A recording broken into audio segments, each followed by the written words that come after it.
মাঝে মাঝে বড় খুব জাগে, আমি কেন হলাম না একজন যুদ্ধবাজ সৈনিক।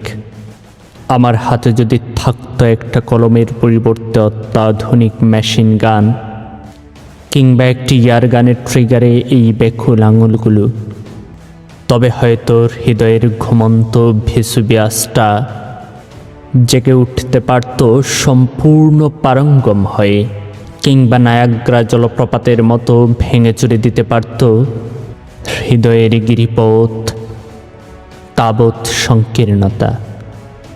কোনটা শক্তিধর, একটা কলম না মেশিন গান? মাঝে মাঝে প্রশ্ন রাখে প্রজ্ঞার কাছে, তুমুল বিতর্ক হয়, সঠিক জবাব পাই না, আফসোস। কখনো নিজেকে একটা স্থূলকলম অধিকারী অসহায় জীব ভেবে উপহাস করি।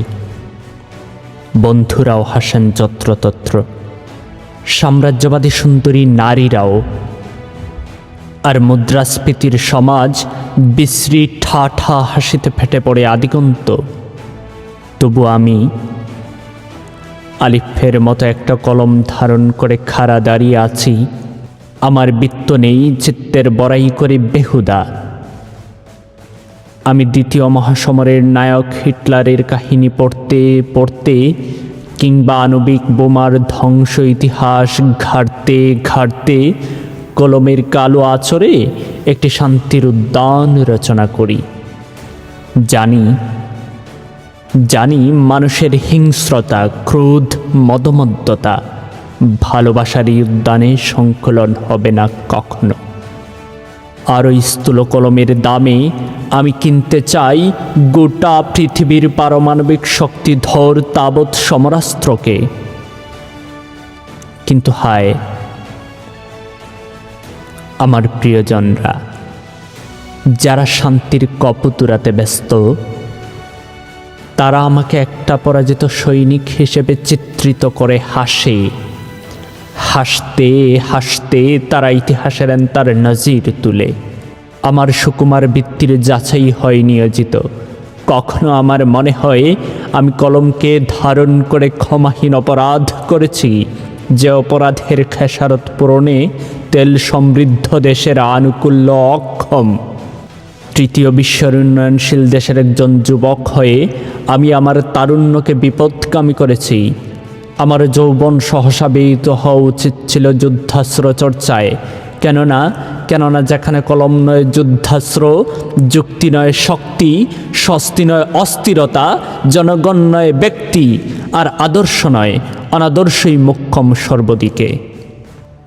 তাই আমার মনে হয়, সেই যে ৭১ যেভাবে বুকে স্ট্যান্ড চেপে ধূসরিত জনপদের শব্দ ছড়িয়েছিলাম, সচকিত করেছিলাম বিজয়ের আনন্দ চিৎকারে, ঠিক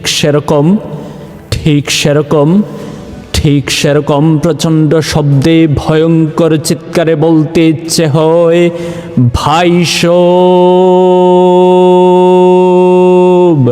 আমি কলমের পরিবর্তে যুদ্ধাস্ত্র চাই আমার যন্ত্রণার চির অবসানের একটি কাব্য নয়, বুলেট।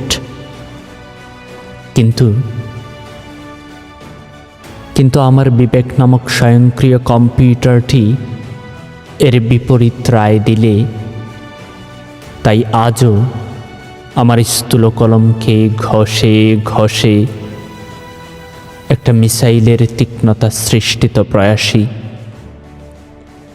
যদিও জানি বড়জোর একটি মিসাইলের দামে বিকৃত স্বদেশ, আমার প্রিয়